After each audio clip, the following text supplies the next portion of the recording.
cannot hope to trigger war everywhere. We can, if we recruit our enemies to the cause.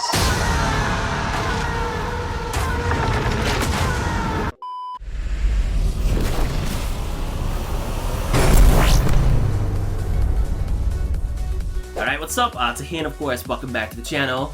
Now today we're going to try something a little bit different. In this video, we're actually going to take a look at some games that your boy's looking forward to playing this year, 2017. Maybe beyond if some of them get delayed. In fact, some of them might get cancelled, honestly. You don't know. You never know. But of course, this list is not obsolete, so that said, let me know in the comments down below what games you're looking forward to playing. And apart from that, let's get to it.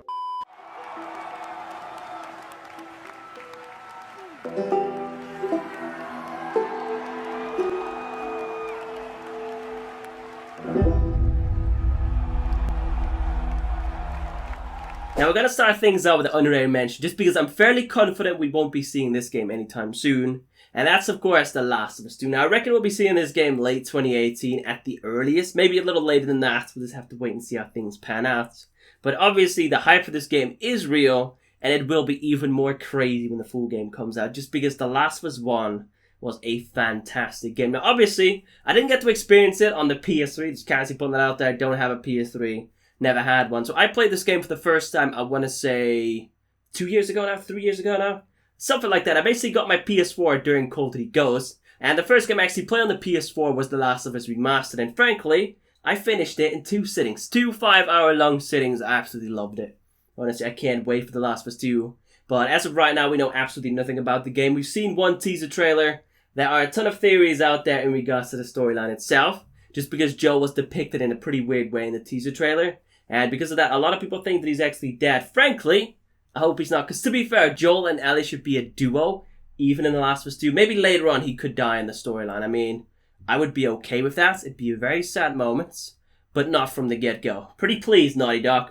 Let me play as him for a little bit. And then after that, we'll be good to go. Anyway, let's continue. Now here goes nothing. The first one on my list is Battalion 1944. Now, I'm going to casually assume that a lot of you know absolutely nothing about this game just because it's not one of those mainstream titles, right? This is basically a Kickstarter project that kind of took off. A lot of people donated a ton of money. And because of that, we'll also be seeing this game on the Xbox One and the PS4. And considering your boy is a bit of a console pleb, I'm really looking forward to this one just because of that.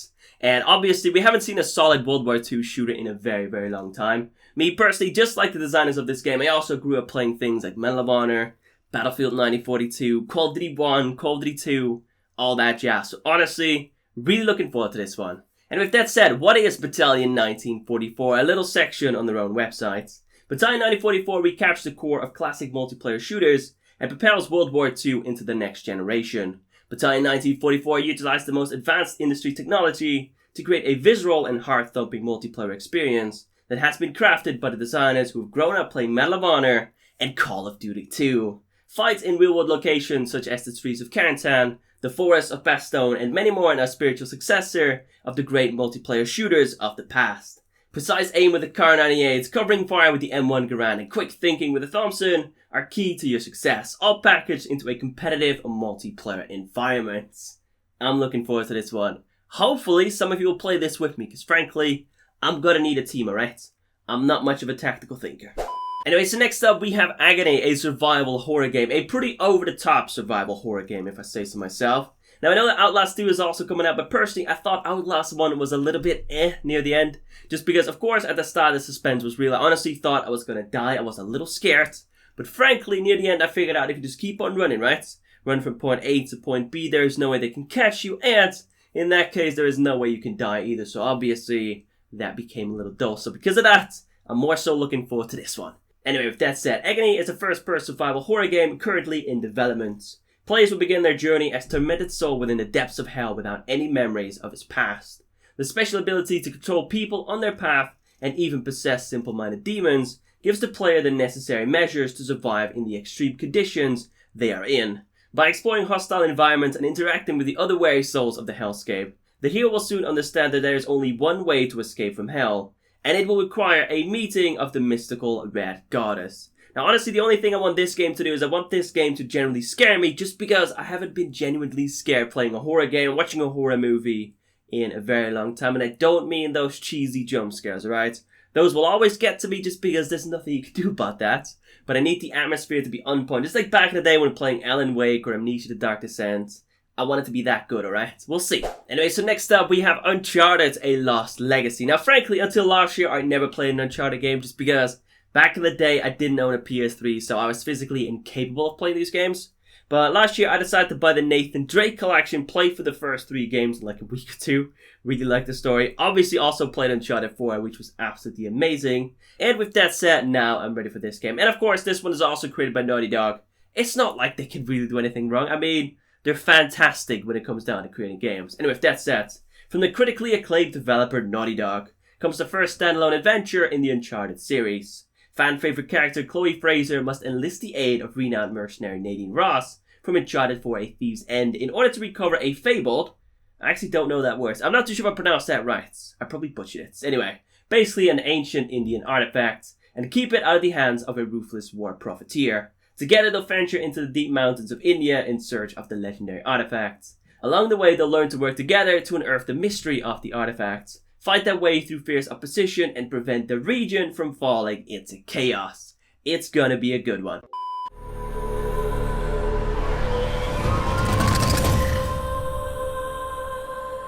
Alright, next up we have Horizon Zero Dawn, a game that I've been looking forward to ever since I saw the trailer for the first time. Frankly, if you haven't seen it yet, definitely be sure to check it out. This is a one-of-a-kind kind of game. Anyway, let's see the next era of mankind.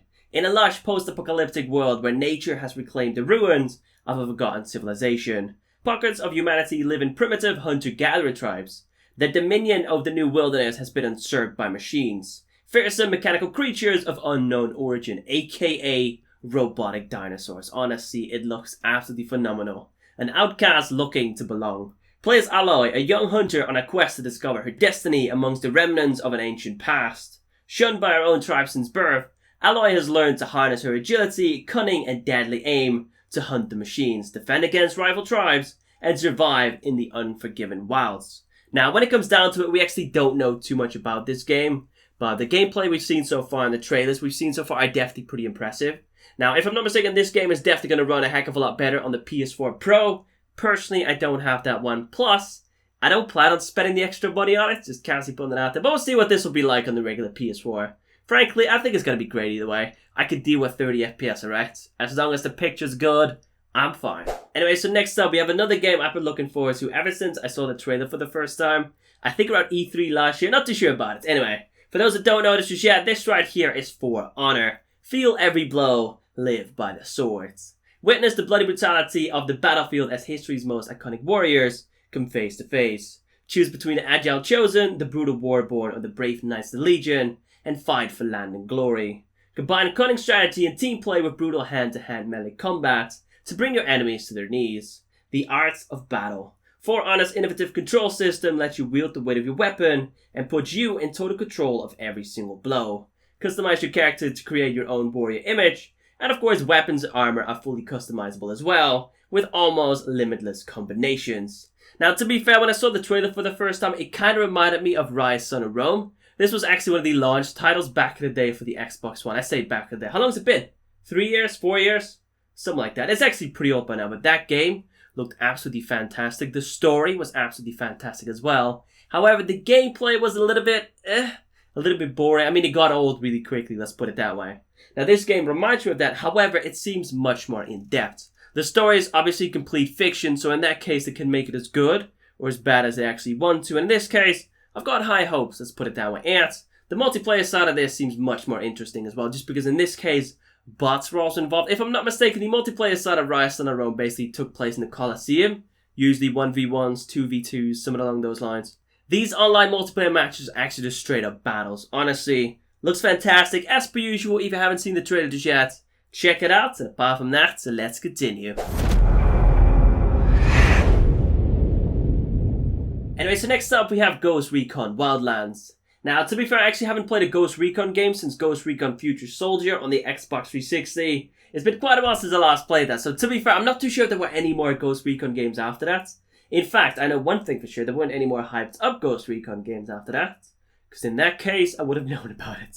Anyway, for those that don't know this, I'm pretty sure I've talked about this in a previous video as well. but I actually grew up playing Ghost Recon just because my dad used to play it. Anyway, the first time I actually played Ghost Recon, I was a bit of a pleb. I can't even remember how old I was. To be fair, though, the one thing I do remember is that I basically only played basic training, and I did that over and over and over again. And even sometimes, I would fail at that. So obviously, my fragile mind wasn't really up to standards back then. Wasn't really ready for a strategic shooter, but nowadays, it definitely is, or at least I'm going to casually assume so. If not now, then it'll never happen. Let's make that very clear. But at the same time, I feel like this one will be a little less strategic just because obviously they're introducing an open world for the first time. Don't think there's ever been one in Ghost Recon's history. Normally speaking, it was basically like a straight up get from point A to point B, kill this guy and so on and so forth. Let's see what we can find. The leap to an open world marks a massive departure for the Ghost Recon series. Gone are the narrative-driven missions of the past, replaced by side quests, greater player freedom, and a whole heap of running helpless villages over, GTA style. It's also one of Ubisoft's most ambitious open worlds to date, with a full day-night cycle, unscripted AI, and 9 types of terrain among its sandbox bragging rights.